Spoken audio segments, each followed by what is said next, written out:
बच्चों नमस्ते। I hope बच्चों आपकी स्टडी बहुत अच्छे से चल रही होगी।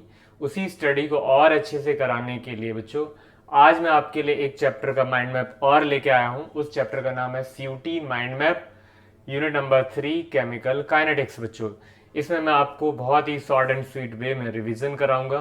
और बच्चों अगर आप मेरे साथ स्टार्टिंग से लेकर टिल एंडिंग तक रिवीजन करेंगे बच्चों, तो आप इस चैप्टर से रिलेटेड सारे क्वेश्चंस को बच्चों अटेम्प्ट कर लोगे। तो चलिए बच्चों हम लोग इसका रिवीजन करते हैं। तो बच्चों सबसे पहले हम जानेंगे कि सबसे ज़्यादा इंपॉर्टेंट टॉपिक कौन कौन से हैं इसमें। तो सबसे पहला इंपॉर्टेंट टॉपिक है rate of reaction and rate law. उसके बाद है order of reaction and molecularity. और उसके बाद है factor affecting rate of reaction, reaction के रेट को कौन कौन से फैक्टर अफेक्ट करते हैं। और लास्ट टॉपिक है बच्चों अरहेनियस इक्वेशन। अब बच्चों हम लोग वन बाई वन करके सारे टॉपिक्स आगे डिस्कस करेंगे। तो यहाँ पे पहला टॉपिक है rate of reaction and rate law. Rate of reaction and rate law discuss करेंगे। तो बच्चों ये जो चैप्टर है इसमें हम केमिकल के फॉर्मेशन या डिकम्पोजिशन की रेट की स्टडी करेंगे। फॉर एग्जाम्पल बच्चों जैसे कोई रिएक्शन दे रखी है, जो रिएक्शन है बच्चों like A of A, B of B, और इससे जो फॉर्म हो रहा है वो C of C, D of D. यहाँ पे बच्चों जो स्मॉल में है ये बैलेंसिंग फैक्टर है, कैपिटल में जो लेटर है वो बच्चों रिएक्टेंट और प्रोडक्ट को रिप्रेजेंट कर रहे हैं। तो अगर हम इस रिएक्शन के रेट को नोट करेंगे तो यहाँ पे बच्चों जो आएगा रेट ऑफ रिएक्शन, यहाँ पे पहले हम एवरेज रेट को मेंशन करेंगे। तो यहाँ पे -1/a डेल्टा ए अपॉन क्या आएगा delta T equal to -1/b delta B upon delta T equal to +1/c delta C upon delta T. यहाँ पे 1/d डेल्टा डी अपॉन क्या आएगा डेल्टा टी। बच्चों ये क्या है एवरेज रेट ऑफ रिएक्शन है। If delta T tends to 0 then delta T जो है वो इक्वल टू क्या हो जाएगा डी टी के इक्वल हो जाएगा।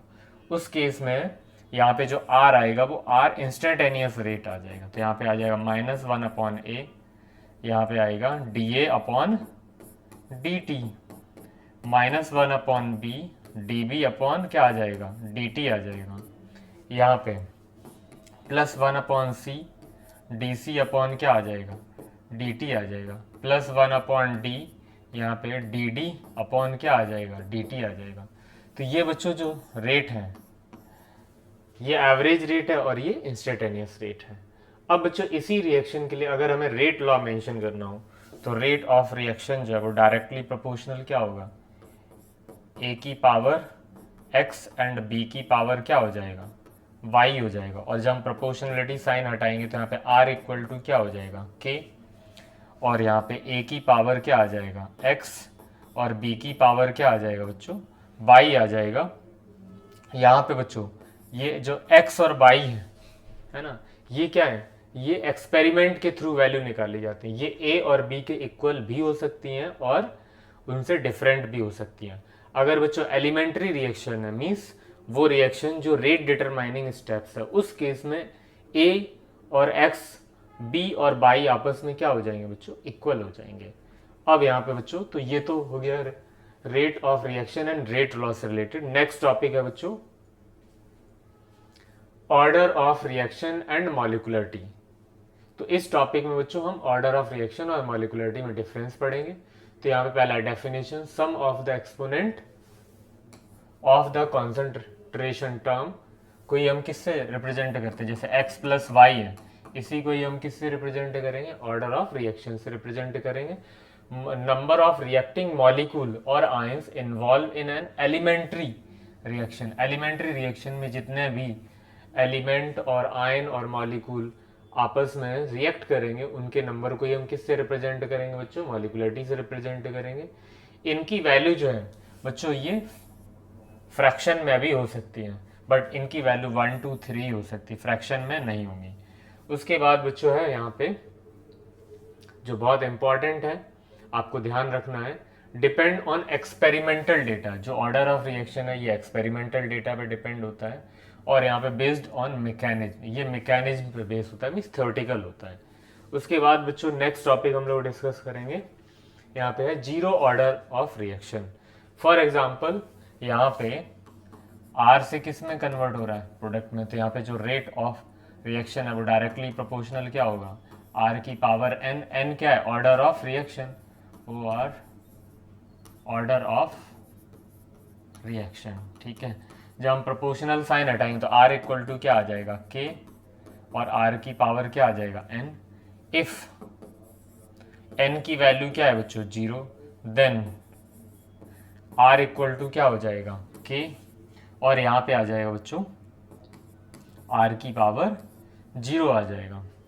ठीक, तो यहाँ से आर इक्वल टू बच्चों क्या आ जाएगा, के आ जाएगा। मीन्स जीरो ऑर्डर रिएक्शन में जो रिएक्शन का रेट है वो रिएक्टेंट की क्वांटिटी पे डिपेंड नहीं करेगा। अगर हम यहाँ पे ग्राफ बनाए बच्चों, कॉन्सेंट्रेशन और रेट का ग्राफ, तो यहाँ पे जीरो ऑर्डर में जो रेट होगा वो कॉन्सेंट्रेशन पे चेंज नहीं होगा, मीन्स एक तरह से इंडिपेंडेंट होगा। इस तरह से ग्राफ बनेगा। अब बच्चों इसमें दो फॉर्मूले होते हैं, उनको भी हम लोग डिस्कस करते हैं। यहाँ पे बच्चों इसके लिए जब हम के और टी में जब रिलेशन देखेंगे तो यहाँ पे आएगा R naught minus R T. ये इक्वेशन नंबर क्या होती है बच्चों, 1 होती है। यहाँ पे के क्या है, प्रोपोर्शनलिटी कांस्टेंट, टी क्या है, टाइम, आर नॉट क्या है, इनिशियल क्वांटिटी, आर टी क्या है, टी टाइम बाद रिमेनिंग क्वांटिटी। तो एक तो फॉर्मूला बच्चों जीरो ऑर्डर के लिए ये यूज होता है, दूसरा हाफ लाइफ का यूज होता है। तो यहाँ पे बच्चों के हाफ लाइफ के प्ले को रिप्रेजेंट करते हैं T one by two equal to यहाँ पे R naught minus half decompose हो जाएगा तो बचेगी क्वांटिटी कितनी, हाफ, आर नॉट का हाफ, तो यहाँ पे बचेगा R naught divide by two. तो यहाँ से बच्चों टी हाफ कितना आ जाएगा, ये आ जाएगा R naught divide by two के। तो यहाँ से बच्चों एक सेकंड फॉर्मूला क्या बन गया बच्चों, ये बन गया। अब बच्चों यहाँ पे हाफ लाइफ और कॉन्सेंट्रेशन का जब हम ग्राफ बनाएंगे तो यहाँ पे ये ग्राफ जो है प्रोपोर्शनल ग्राफ बनेगा, इस तरह से बनेगा बच्चों। तो यहाँ पे आपको ये ध्यान रखना है, जीरो ऑर्डर के लिए जो रिएक्शन का रेट है वो रिएक्टेंट की कॉन्सेंट्रेशन पे डिपेंड नहीं करता है, बट हाफ लाइफ जो है जीरो ऑर्डर की वो बच्चों रिएक्टेंट की कॉन्सेंट्रेशन पे डिपेंड करता है। तो इसका ग्राफ कैसे बनेगा बच्चों, इस तरह से बनेगा। नेक्स्ट है बच्चों स्यूडो फर्स्ट ऑर्डर रिएक्शन। तो स्यूडो फर्स्ट ऑर्डर रिएक्शन क्या होता है, स्यूडो मीन्स बच्चों फॉल्स, ऐसी रिएक्शंस होती हैं जो मीन्स देखने में तो आपको लगेगा कि उनका ऑर्डर जो है वो हाई है 1 से, बट वो फर्स्ट ऑर्डर रिएक्शन होती हैं। तो इस तरह की बच्चों जो रिएक्शंस होती हैं, जितने भी हाइड्रोलिसिस होते हैं बच्चों, वो स्यूडो फर्स्ट ऑर्डर में आते हैं। तो इसके एग्जाम्पल से समझते हैं। फॉर एग्जाम्पल जैसे बच्चों यहाँ पे CH3 CO और यहाँ पे OCH3 है, ये ईस्टर है, इसका जब हम हाइड्रोलिसिस करेंगे तो यहाँ पे जब हम हाइड्रोलिसिस करेंगे तो वाटर को इस तरह से हम यूज करेंगे। तो यहाँ पे बच्चों नेगेटिव, यहाँ पे पॉजिटिव, यहाँ से ये बॉन्ड ब्रेक होगा नेगेटिव पॉजिटिव, तो इसको हम H देंगे, इसको क्या देंगे OH।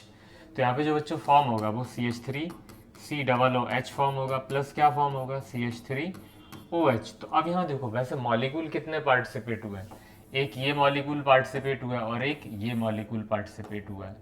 ठीक है, तो अगर हम देखें तो 2 मॉलिक्यूल पार्टिसिपेट कर रहे हैं। ठीक है, तो यहाँ पे बच्चों जो इसका ऑर्डर ऑफ रिएक्शन होना चाहिए वो क्या होना चाहिए, 2 होना चाहिए। बट क्योंकि जब हम हाइड्रोलिसिस कराते हैं वहाँ पे वाटर की क्वांटिटी बहुत ज़्यादा होती है, और बहुत ज़्यादा होने की वजह से जितनी क्वांटिटी उसकी यूज होती है ना, और जो क्वांटिटी वाटर की अवेलेबल है, तो वाटर की क्वांटिटी में बहुत माइनर चेंज आता है, काउंटेबल चेंज नहीं आता। तो हम ये मानते हैं कि इसकी कॉन्सेंट्रेशन में कोई चेंज हो ही नहीं रहा है, सारा चेंज किस में हो रहा है, इसमें चेंज हो रहा है। मीन्स इसकी अगर हम क्वांटिटी कम ज़्यादा करेंगे तो रिएक्शन का जो रेट है हाइड्रोलिसिस कम ज़्यादा होगा। वाटर की क्वांटिटी कम ज़्यादा करने पे बच्चों हाइड्रोलिसिस के रेट में कोई भी चेंज नहीं आता है। इसलिए ये रिएक्शन देखने में हमें सेकेंड ऑर्डर लग रही है, बट ये स्यूडो फर्स्ट ऑर्डर होती है। तो आपको ध्यान रखना है बच्चों, जितने भी हाइड्रोलिसिस होते हैं वो सारे किस में आते हैं, स्यूडो फर्स्ट ऑर्डर में आते हैं। तो ये आपको ध्यान रखना है। नेक्स्ट है बच्चों first order reaction. For example कोई रिएक्शन दे रखी है जिसमें आर से क्या फॉर्म हो रहा है, पी फॉर्म हो रहा है। रेट लॉस है आर इक्वल टू, जब मेंशन करेंगे के की पावर आर इक्वल टू के, आर की पावर क्या हो जाएगा, एन हो जाएगा। यहाँ पे बच्चों फर्स्ट ऑर्डर है तो एन की वैल्यू क्या हो जाएगी, 1 हो जाएगी। उस केस में बच्चों यहाँ पे आर इक्वल टू क्या हो जाएगा, के टू आर। तो यहाँ पे बच्चों देखो रिएक्शन का जो रेट है वो रिएक्टेंट की कॉन्सेंट्रेशन पे क्या हो रहा है, प्रोपोर्शनल है। अगर हम यहाँ पे ग्राफ बनाएंगे बच्चों, अगर यहाँ रेट पे और कॉन्सेंट्रेशन का ग्राफ बनाएंगे तो ये ग्राफ कैसे बनेगा बच्चों, प्रोपोर्शनल ग्राफ बनेगा। ठीक है, फर्स्ट ऑर्डर के लिए बच्चों रेट ऑफ रिएक्शन और कॉन्सेंट्रेशन ऑफ रिएक्टेंट का जो हम ग्राफ बनाएंगे, कॉन्सेंट्रेशन जो रिएक्टेंट की चेंज कर रहे हैं वो ग्राफ कैसा होगा, प्रोपोर्शनल ग्राफ होगा। ठीक है, नेक्स्ट बच्चों यहाँ पे हम देखेंगे कि यहाँ पे हाफ लाइफ, और इसमें दो फॉर्मूले यूज होते हैं। के टी इक्वल टू जो होता है बच्चों L N R naught minus L N R T होता है बच्चों। यहाँ पे इसको जो हम समराइज करेंगे तो के टी इक्वल टू आ जाएगा L N R naught divide by R T. इसको और सॉल्व करेंगे, एल एन को लॉग में कन्वर्ट करेंगे तो 2.30 क्या आ जाएगा 3, और यहाँ पे आ जाएगा log are naught upon R T. तो ये बच्चों हो गया हमारा फर्स्ट फॉर्मूला फर्स्ट ऑर्डर के लिए। उसके बाद है बच्चों नेक्स्ट हाफ लाइफ के लिए हम लोग फॉर्मूला देखेंगे। तो बच्चों हाफ लाइफ के लिए जो फॉर्मूला होता है वो होता है, हम यहाँ पे t के प्लेस पे क्या रिप्लेस करेंगे, t 1/2, और आर टी के प्लेस पे क्या रिप्लेस करेंगे, आर नॉट डिवाइड बाई 2। तो यहाँ से k t 1/2 इक्वल टू क्या आ जाएगा 2.303 लॉग यहाँ पे R naught upon R naught divide by 2। यहाँ से जब हम सॉल्व करेंगे तो के टी इक्वल टू आ जाएगा 2.303 लॉग, यहाँ से बच्चों 2 R naught upon R naught से आर नॉट कैंसिल आ जाएगा, तो टी 1/2 इक्वल टू क्या आ जाएगा 2.303 लॉग 2 आ जाएगा अपॉन के आ जाएगा। अब यहाँ बच्चों देखो जो हाफ लाइफ है इसमें, उसमें कहीं पे रिएक्टेंट इन्वॉल्व ही नहीं है बच्चों, तो हाफ लाइफ जो है फर्स्ट ऑर्डर की वो रिएक्टेंट पे डिपेंड नहीं करेगी। तो इसकी जो हाफ लाइफ होगी बच्चों वो रिएक्टेंट की कॉन्सेंट्रेशन पे डिपेंड नहीं करेगी। यहाँ पे t 1/2 जो है वो क्या होगा, कांस्टेंट होगा। तो इस तरह से बच्चों ये फॉर्मूला नंबर हो गया 2, और ये वाला जो हो गया वो फॉर्मूला नंबर 1 हो गया। तो इस तरह से बच्चों आप इनको करोगे। नेक्स्ट है बच्चों, और इनसे बच्चों रिलेटेड जीरो ऑर्डर और फर्स्ट ऑर्डर से रिलेटेड बच्चों आपको न्यूमेरिकल की प्रैक्टिस जरूर करनी है। नेक्स्ट है बच्चों factor affecting rate of reaction. कौन कौन से फैक्टर हैं बच्चों जो रेट ऑफ रिएक्शन को क्या करते हैं, अफेक्ट करते हैं, तो वो आपको पता होना चाहिए। कॉन्सेंट्रेशन ऑफ रिएक्टेंट, रिएक्टेंट की जो कॉन्सेंट्रेशन है वो अफेक्ट करती है। एक्सपोजर ऑफ लाइट, ये भी अफेक्ट करता है बच्चों। Nature of the reactant and product, product और रिएक्टेंट की नेचर भी रिएक्शन के रेट को क्या करती है बच्चों, अफेक्ट करती है। टेम्परेचर भी बच्चों अफेक्ट करता है रिएक्शन के रेट को। इफेक्ट ऑफ कैटलिस्ट, कैटलिस्ट भी रिएक्टेंट के रेट को क्या करता है, अफेक्ट करता है। नेक्स्ट है बच्चों टॉपिक अरेनियस इक्वेशन, और ये लास्ट टॉपिक है और बहुत ही इंपॉर्टेंट टॉपिक है। इससे रिलेटेड बच्चों न्यूमेरिकल आता है, तो यहाँ पे इक्वेशन दे ही रखी है। तो ये इक्वेशन बच्चों किस कंडीशन में दे रखी है, जब टेम्परेचर क्या दे रखा है, T1 दे रखा है। लेट अज्यूम अगर हम टेम्परेचर T1 लेते हैं तो यही अरेनियस इक्वेशन क्या हो जाएगी, ln K1 हो जाएगा इक्वल टू हो जाएगा यहाँ पे ln A minus EA upon R T1 हो जाएगा। अगर हम टेम्परेचर T2 लेते हैं तो ln यहाँ पे हो जाएगा बच्चों K2, और यहाँ पे हो जाएगा ln A minus EA upon R T2 हो जाएगा। इसी को बच्चों अगर हम ये इक्वेशन नंबर 1 मान लें और ये इक्वेशन नंबर 2 मान लें, और इक्वेशन बच्चों हम 2 में से 1 सब्सट्रैक्ट कर दें, तो उस कंडीशन में क्या आ जाएगा बच्चों, ln K2 minus ln K1, और यहाँ बच्चों जो है ln A और यहाँ पे माइनस EA अपॉन RT2 आ जाएगा। और यहाँ पे क्योंकि माइनस में है तो यहाँ पे आ जाएगा minus ln A plus EA upon RT1 आ जाएगा। इसको आगे बच्चों सॉल्व करते हैं। तो यहाँ बच्चों जब सॉल्व करेंगे तो ये ln K2 अपॉन क्या आ जाएगा, K1 आ जाएगा। यहाँ पे इससे ये क्या हो जाएगा, कैंसिल आउट हो जाएगा। यहाँ पे बच्चों EA upon RT1 minus EA upon RT2 हो जाएगा। इसमें बच्चों ये कॉमन ले लें तो यहाँ से क्या बचेगा, दोनों से तो EA अपॉन R, और यहाँ अंदर बचेगा 1 upon T1 minus 1 upon T2। इसको और सॉल्व करेंगे तो यहाँ पे आ जाएगा ln K2 upon K1 equal to EA upon R, और यहाँ पे आ जाएगा T2 minus T1 upon T1 into T2।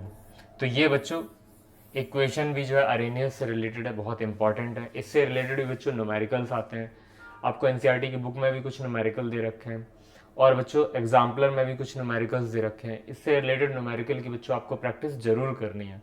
तो यहाँ पे बच्चों आपको जो स्पेशली प्रैक्टिस करनी है वो फर्स्ट ऑर्डर की प्रैक्टिस करनी है, जीरो ऑर्डर से रिलेटेड जो भी फॉर्मूले हैं उनसे रिलेटेड प्रैक्टिस करनी है, अरेनियस इक्वेशन से रिलेटेड क्वेश्चन की बच्चों प्रैक्टिस करनी है। अगर आप इतना करते हो बच्चों तो इससे जो भी क्वेश्चंस आएंगे वो डेफिनेट आप स्कोर कर लोगे, उससे आपके मार्क्स बहुत अच्छे आएंगे बच्चों। थैंक यू बच्चों।